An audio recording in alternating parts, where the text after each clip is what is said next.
Muy bien, comenzando entonces con nuestra unidad número 2, o sea, los fundamentos de la física. Vamos a hacer un pequeño recorrido por la primera parte de esta unidad. Vamos a hablar un poquito acerca de qué es la física, que estudia, y de su evolución en el tiempo, con acompañamiento de un proceso, ¿no?, de evolución de la humanidad. Básicamente, en esta unidad vamos a tratar primeramente física, como dije recién, la definición de la historia, su evolución a lo largo del tiempo.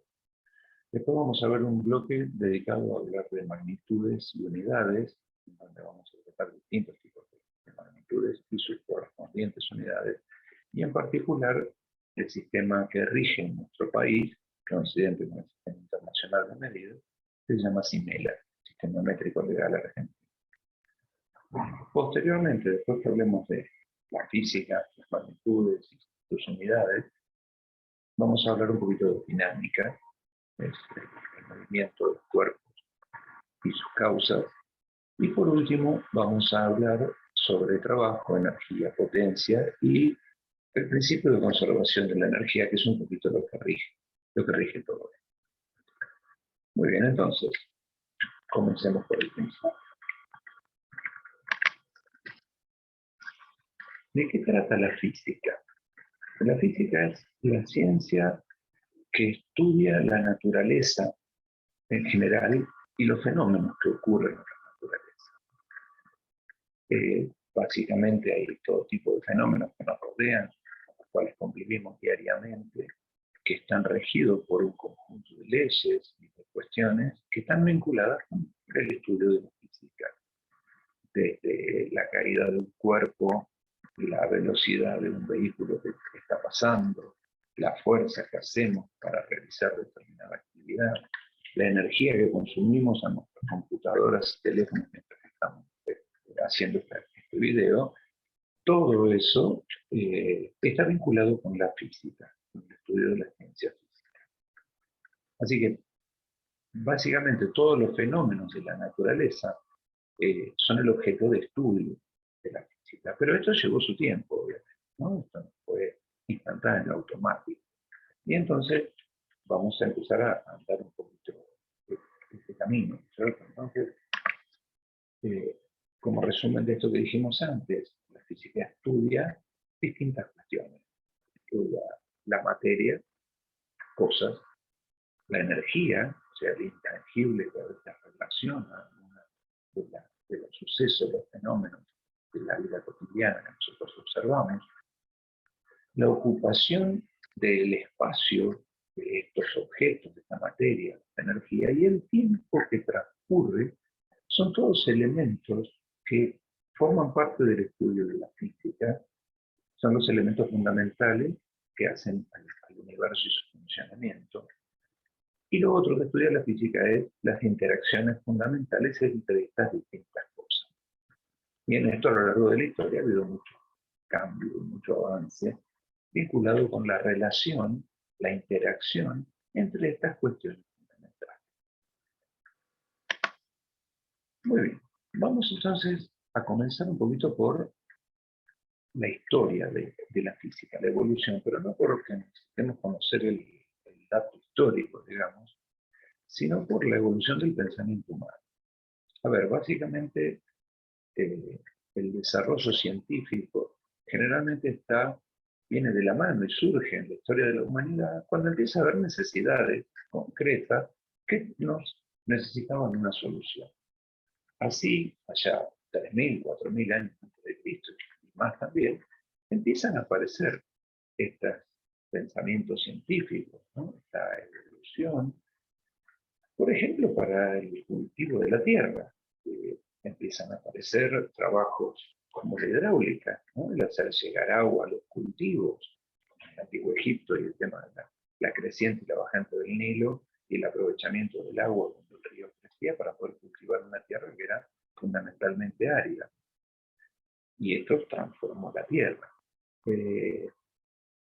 Los estudios astronómicos, el estudio de las estrellas, ustedes calculen que se estima que en el año 2700 a.C., los egipcios establecieron que el año tenía 365 días.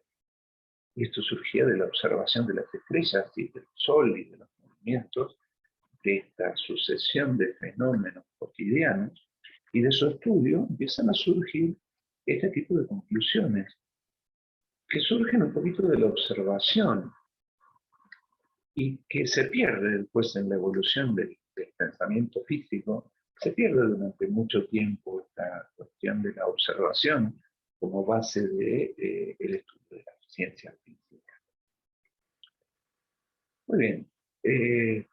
Los indios, los chinos, los egipcios, los pueblos de la Mesopotamia, miles de años antes de Cristo, ya manejaban matemáticas, aritmética, digamos, o geometría, manejaban conceptos físicos. Repito, la astronomía, la mecánica, la construcción de grandes templos, implicaron un conocimiento científico, un desarrollo científico considerable para esa evolución, ¿no? Para resolver problemáticas. Y así llegamos hasta la era de los griegos, la época de oro del pensamiento griego, y aquí empiezan a aparecer cuestiones más ordenadas, si se quiere, como forma de pensamiento, y que ponen un hito, digamos, en la evolución del pensamiento humano, en este sentido, con algunas cuestiones básicas.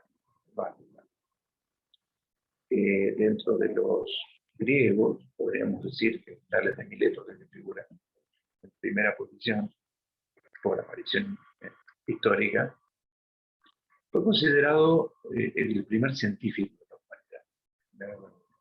Una persona que estableció métodos de pensamiento para explicar, por ejemplo, que el agua es el origen de todas las cosas, ¿no?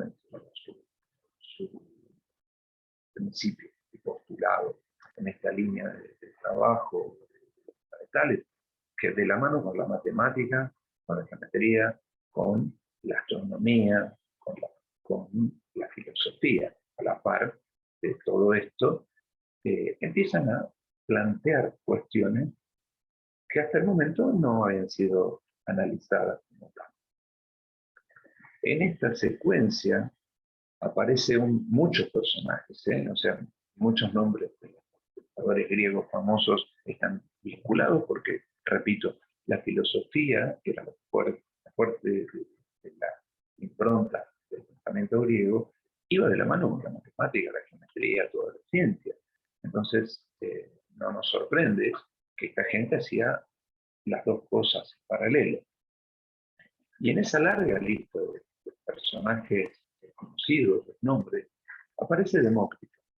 Y Demócrito es el primero que dice que si uno toma tomaba un terrón de tierra y lo disolvían, y le aplicaban más fuerza, iban a llegar al final a una partícula única, indivisible, a la que le llamábamos átomo. Demócrito, allá por los 400 a.C., plantea el concepto de la partícula más pequeña, indivisible, que forman toda la materia. Y esto lo llamó átomo. Y dijo que los átomos y la materia y el vacío conforman entre todos el universo. O sea, marca un mojón, digamos, en la historia del pensamiento físico. Y así siguen, ¿no? Y Aristóteles, con todo el peso que tuvo Aristóteles en la historia y con la creación de su escuela, el liceo tenía una gran parte de concepción científica en el pensamiento.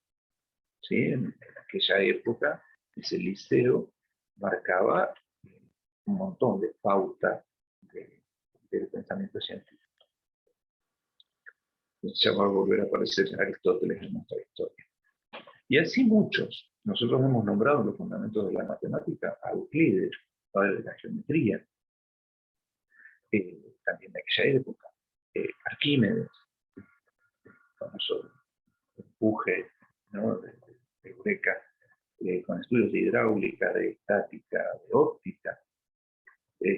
Siempre estamos hablando antes de Cristo, ¿no? Aparece Ptolomeo, Ptolomeo es el que plantea que la Tierra era el centro de nuestro sistema solar, ¿no? En la teoría geocéntrica. Él fue el que la planteó y durante 1400 años de la historia de la humanidad ese pensamiento se mantuvo. La Tierra era el centro de todo el sistema solar. Así que de aquella época se remonta toda esta etapa del pensamiento científico de la humanidad. Después llegamos a un momento en donde en Occidente empieza a caer en letargo, digamos, la cuestión del desarrollo científico, la cuestión de la evolución histórica conocidas, y quien reaparece en algún momento basándose en el pensamiento griego y en las cuestiones de estos textos, digamos, que quedaron de toda esta gente, es el mundo islámico. El mundo islámico que plantea toda la reflexión científica, la toma el mundo islámico, con nombres que en el apunte van a poder ver, muchísimas figuras muy destacadas, pero durante todo el medioevo, ¿no? Y la época del oscurantismo, digamos, de Europa como Occidente, el mundo islámico desarrolló la reflexión científica, apoyado en el pensamiento griego, repito, pero empiezan a incorporar cosas. Y aparece nuevamente, como en el origen, la observación de la realidad como elemento de análisis. Y eso empieza a ser una impronta que ahora vamos a ver cómo evoluciona. Así llegamos al siglo XVI. Y en el siglo XVI surge la llamada Primera Revolución Científica. Repito, desde la antigüedad ya existía el conocimiento y el trabajo en la cuestión de la física, el estudio de la naturaleza y la resolución de problemáticas surgidas de la vida cotidiana de la naturaleza. Y el mundo islámico toma la antorcha del conocimiento y la continuidad de todo este pensamiento y lo enriquece, lo aumenta y con sus desarrollos de la matemática, de la geometría, de los números, ¿no? Provienen del mundo islámico, de los números arábigos, hasta que allá por el siglo XVI empiezan a aparecer algunos científicos que empiezan a cambiar esta historia, a dar una nueva mirada sobre esta cuestión. Y en ese camino nos vamos a encontrar uno de los primeros, no sé si sean todos personajes únicos, había mucha gente estudiando el mismo tipo de cosas en el mismo momento, obviamente, como pasa siempre en el pensamiento científico. Nicolás Copérnico, allá por el año 1500, haciendo estudios de astronomía, plantea una nueva teoría. Y tira del tacho la teoría geocéntrica de los griegos y plantea la teoría heliocéntrica, la que dice que el Sol, es el centro del sistema solar y que todos los planetas giran en torno a él. Esto surgió de observar el cielo, observar todo el tiempo y analizar los movimientos de los cuerpos celestes, y la Luna, y el Sol y los planetas como se ven, ¿no? como estrellas. Todo este trabajo empieza a poner de vuelta la observación en el centro de la escena, más allá del pensamiento. Piensen ustedes que los griegos básicamente plantaban todo desde el razonamiento, el raciocinio, desde la consideración obvia, si se quiere, de algunas cuestiones y su reflexión sobre ello, pero no de la observación, sino del pensamiento. El pensamiento regía todo. Copérnico, a partir de la observación, plantea esta teoría, que da por tierra con la geocéntrica, o entra en disputa, por lo menos durante algún tiempo, con la teoría geocéntrica. En la misma línea de trabajo de Copérnico encontramos a Johannes Kepler, que allá por el 1600 logra establecer la forma elíptica de las órbitas de los planetas, de cómo se movían, y Kepler plantea leyes del movimiento planetario. A partir de la observación, establece leyes que rigen el movimiento de los cuerpos celestes. Por lo tanto, otro gran paso surgido de la observación. Y en este camino de distintas personalidades científicas surge tal vez uno de los más grandes científicos, que fue Galileo Galilei. Y Galileo Galilei es el padre del método científico, junto con estudios posteriores y trabajos posteriores de René Descartes, que dan forma un poquito más a esto. Galileo se basa en la observación, lisa y llanamente en la observación de los fenómenos. Deja de lado esta postura de los griegos, ¿no?, de la filosofía rigiendo a la ley de la naturaleza, y pasa a la observación. Él plantea que la observación y las evidencias científicas son las que nos permiten establecer leyes y analizar los fenómenos que nos rodean. Hay innumerables trabajos de Galileo. Galileo inventa el gran telescopio para observar los cuerpos celestes, con lo cual enriqueció todo el trabajo de los astrónomos de ahí en adelante.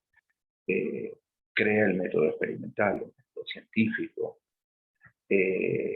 Trabaja, digamos, es la base de la mecánica moderna. El trabajo de Galileo es sorprendente, hay muchísimos campos donde Galileo incursionó, incluso más allá de los datos que hay en la punta, y por eso un poco breve, hay muchas cosas muy interesantes. Hay la famosa leyenda de que desde la torre de Pisa arrojó dos objetos para ver que llegaban al piso en el mismo momento, dando por finalizada la teoría de Aristóteles, que su raciocinio le hacía suponer que un cuerpo más pesado que otro iba a caer más rápido.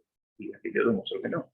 Exactamente que no, que los cuerpos caen a la misma velocidad y llegan al mismo momento al piso, sin importar qué peso tengan.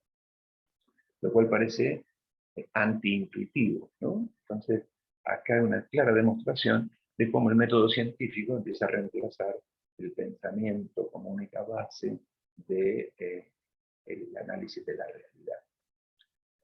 Esa historia de la Torre de Pisa, en realidad, Galileo quería estudiar la caída de los cuerpos, pero claro, ¿con qué medía una caída de un cuerpo muy rápida y las distancias que recorría? ¿Cómo hacía para recorrer eso? Y bueno, y en este razonamiento de la observación de la realidad, descubre que la proporción en que el cuerpo iba aumentando su velocidad y su espacio recorrido, lo podía hacer igual con un plano inclinado. O sea, tirar algo verticalmente al piso era lo mismo que si poníamos una superficie inclinada y el cuerpo rodaba por eso.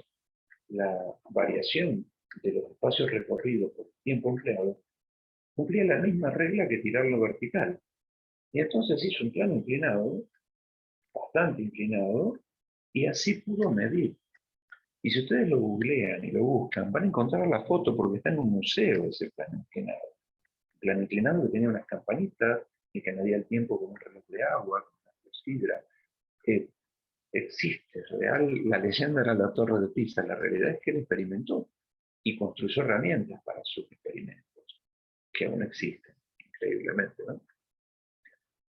Ese es el gran aporte de Galileo, el puntapié inicial al método científico y por lo tanto el puntapié inicial a la mecánica clásica.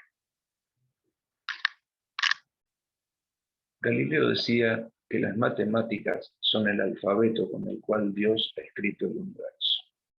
En cuestiones de ciencia, la autoridad de 1000 no vale lo que el humilde razonamiento de un solo individuo. Esto era pensamiento de Galileo, publicado en libros de su época, ¿no?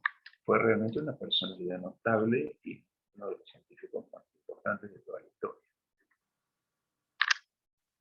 A eso se suma contemporáneo con él, los trabajos de René Descartes. René Descartes, desde la filosofía moderna, vincula con la física y aporta al método científico, aporta al razonamiento y a cómo ordenar el estudio de las evidencias y observaciones de la naturaleza. Y así, con Copérnico, Kepler, Galileo, Descartes, se establece lo que sería la primera revolución científica, que tiene su, digamos, podríamos decir, su punto cúlmine, y desde ahí comienza efectivamente la mecánica clásica, con otro gran personaje de la historia, muy importante, que fue Isaac Newton. Isaac Newton fue un científico notable, un tipo que trabajó incansablemente en muchísimos campos, como no solo la teoría de la gravedad, ¿no? Establece las leyes de la mecánica, que vamos a estudiar en próximos temas. Hace los primeros estudios de la luz, de la reflexión, los prismas, la descomposición de los colores y el estudio de los colores. El tema de por qué los cuerpos los vemos de determinado color, inician con Isaac Newton. Realmente un científico brillante, un tipo con mucha presencia en la historia de la ciencia, tanto por sus aportes como por su carácter. Una persona que tuvo confrontaciones notables con montones de científicos de la época. Hay una historia muy famosa que tiene que ver con el análisis matemático, con el cálculo, que Isaac Newton, estudiando el movimiento de los cuerpos, es decir, la mecánica, llega a descubrir lo que se llamaría la derivada, el cálculo diferencial, y en el mismo momento, en Alemania, Leibniz, haciendo un estudio de la pendiente de una curva en un punto, descubre exactamente lo mismo. Los dos intercambiaban, en aquella época se intercambiaba correspondencia entre los científicos para compartir conocimientos y sumar y trabajar juntos en determinadas líneas de investigación. Bueno, la cuestión es que esto derivó en lo que se conoce como la guerra del cálculo, porque ambos descubrieron lo mismo en el mismo momento, y ambos se acusaron de plagio. Por lo tanto, hubo toda una revuelta, una disputa entre las escuelas científicas de Inglaterra y Alemania durante mucho tiempo, derivada de este hecho. De hecho, existen libros, tengo uno que es La guerra del cálculo. Newton fue un tipo muy controvertido como personalidad. Lideraba la escuela científica de Inglaterra por mucho tiempo, y era una persona con un carácter muy fuerte, y cuentan las historias de generar grandes controversias con científicos contemporáneos. Pero su aporte innegable ha sido de los más grandes a la física clásica, a la mecánica clásica.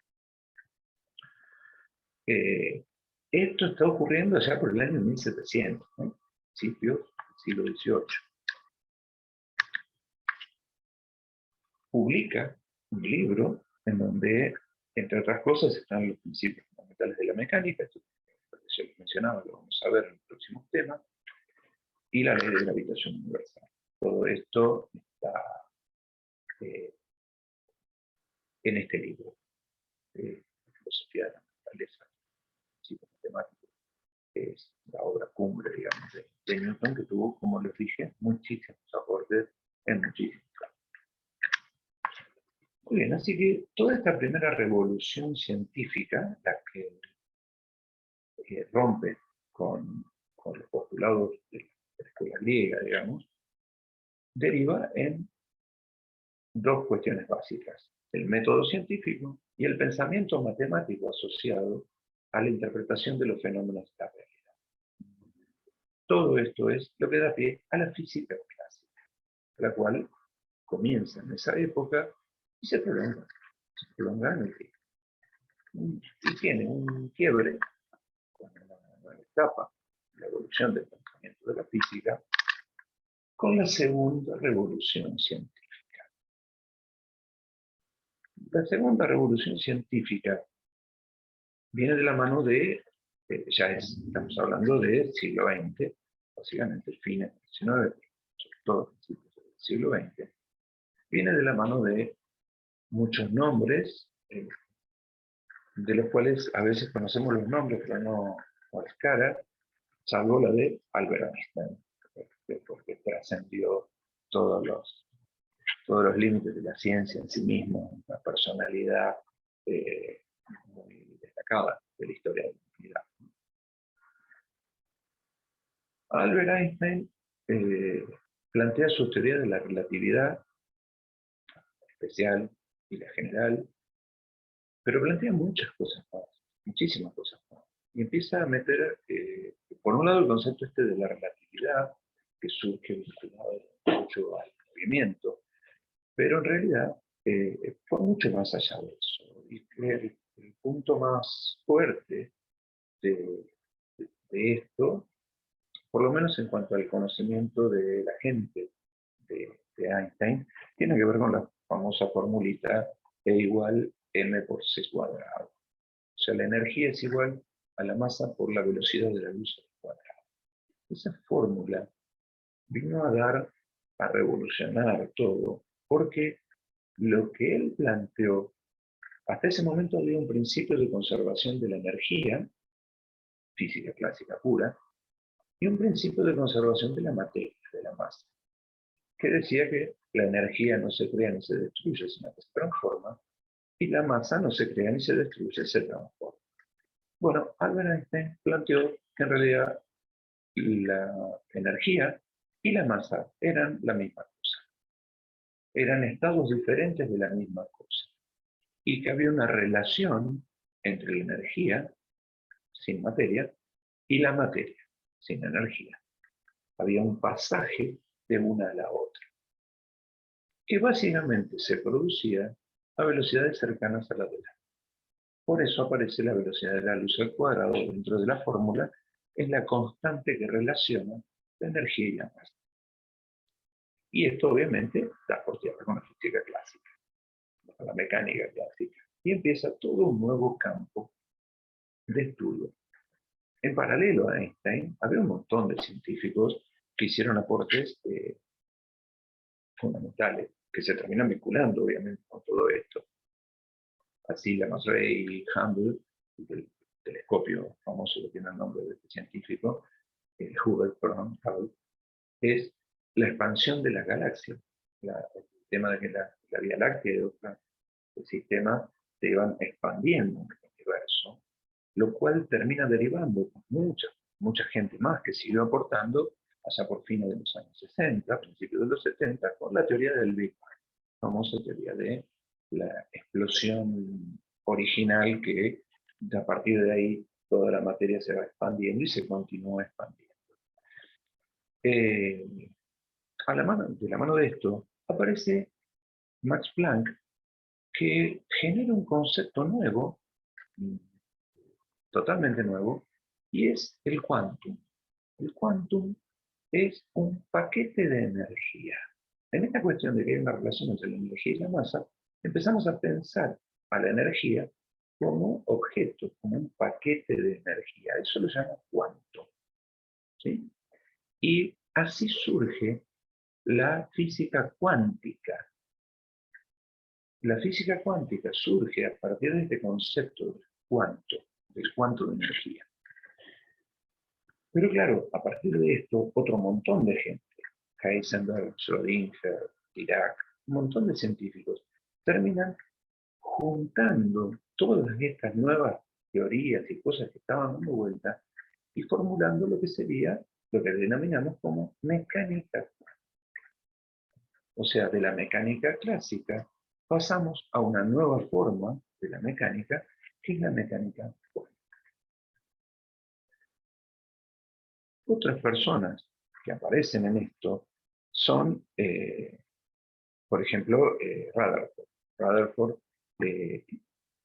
bombardea con partículas un elemento de materia y descubre que se transforma en otro elemento.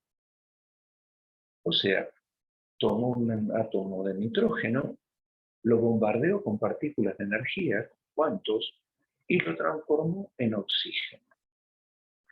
Impensable que un átomo de una sustancia se pueda convertir en un átomo de otra sustancia. Esos trabajos de Rutherford derivan en la física nuclear. Empieza todo un trabajo por dentro del átomo y entre otros científicos, se descubre que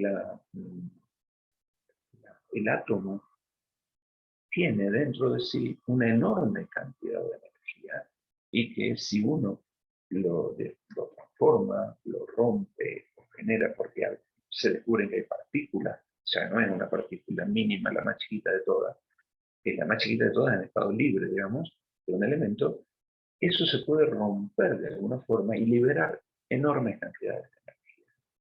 Y esto fue lo que surge, lo que lo hace visible para muchos de nosotros, gente que no tiene que ver necesariamente con el estudio de la física, con el tema de la bomba atómica. Y muchos de estos científicos notables lamentaron los descubrimientos que habían desarrollado porque terminan derivando en la mayor arma de destrucción masiva de la humanidad en este momento, como liberación de energía de átomos.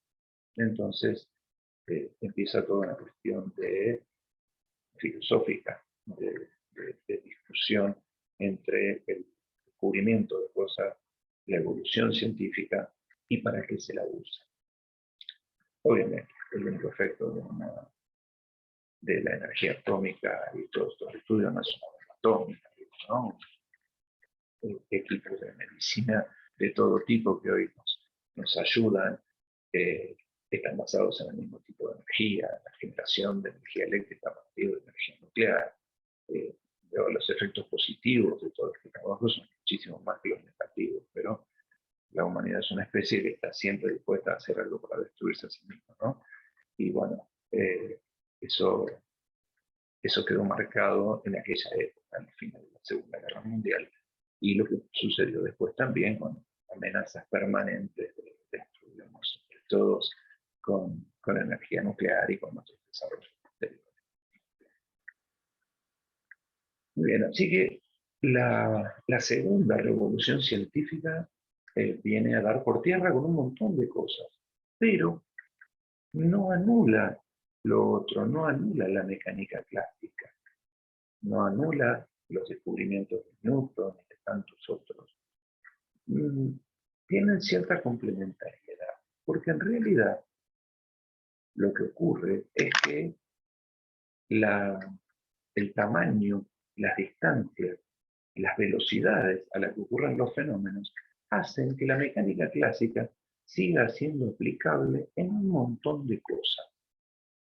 Pero si tenemos que ponernos a estudiar cuerpos que se mueven por el espacio a altísimas velocidades, como un cuanto de luz, ya no lo puedo regir por la mecánica clásica. Lo tengo que regir por la mecánica relativista, por la mecánica cuántica.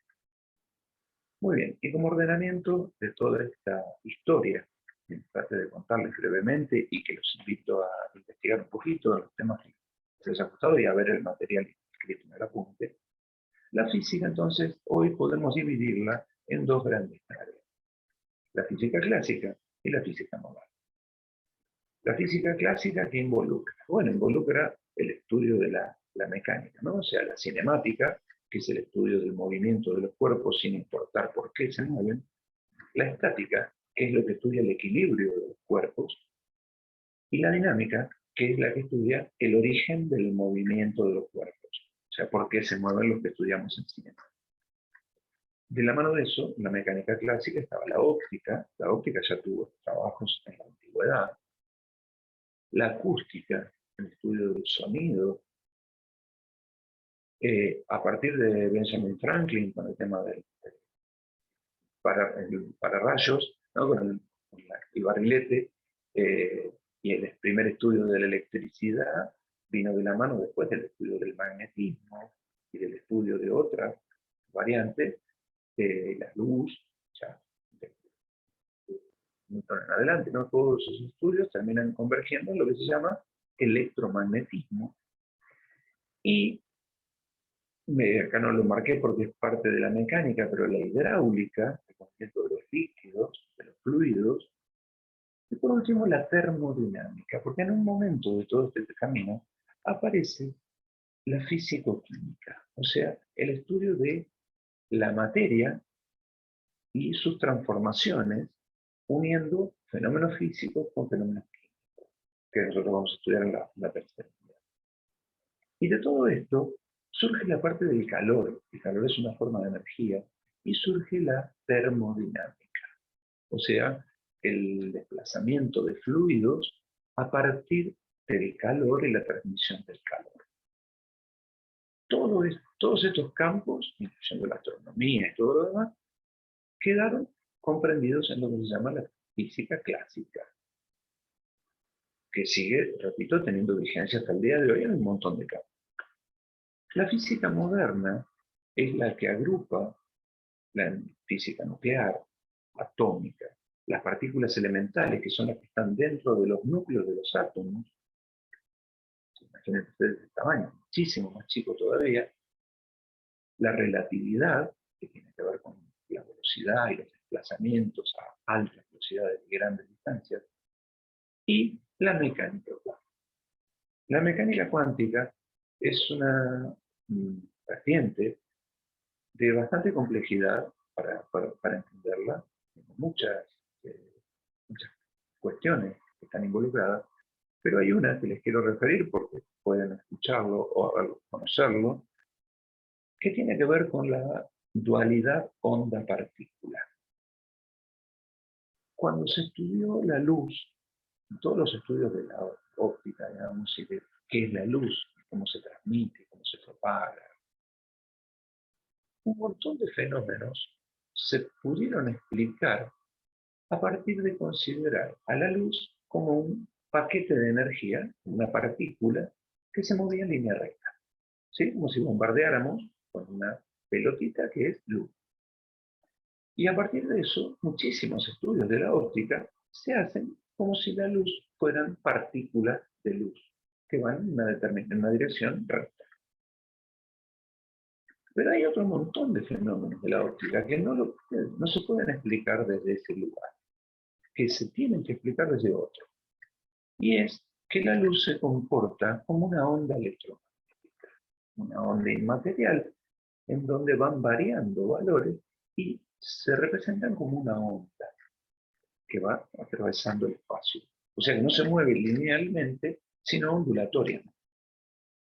Y esto es opuesto uno a lo otro.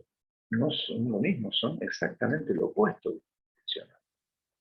Y entonces surge una explicación de la mecánica cuántica, y es que la luz se puede explicar considerando que tiene una dualidad onda-partícula. Es decir, que hay fenómenos que puedo explicar pensándolo como una partícula de luz que se mueve en línea recta, y hay un montón de otros fenómenos inexplicables desde esta óptica, desde ese punto de vista, que es que la luz se comporta como una onda electromagnética. La conjunción de estas dos cosas nos dan la mecánica cuántica. Muy bien, y así con esto completamos la primera parte de esta unidad número 1. Obviamente les recomiendo la lectura del apunte, no es muy larga esta primera parte, pero están con datos más precisos que yo pude aportar en este video. Y vamos a trabajar, hay un foro de consultas abierto como siempre, y vamos a trabajar con la continuidad de este tema a partir de la próxima clase, ya directamente, no por video, sino de forma presencial, ¿sí? Virtual, como nos indique. Así que, bueno, con esto completamos la primera parte.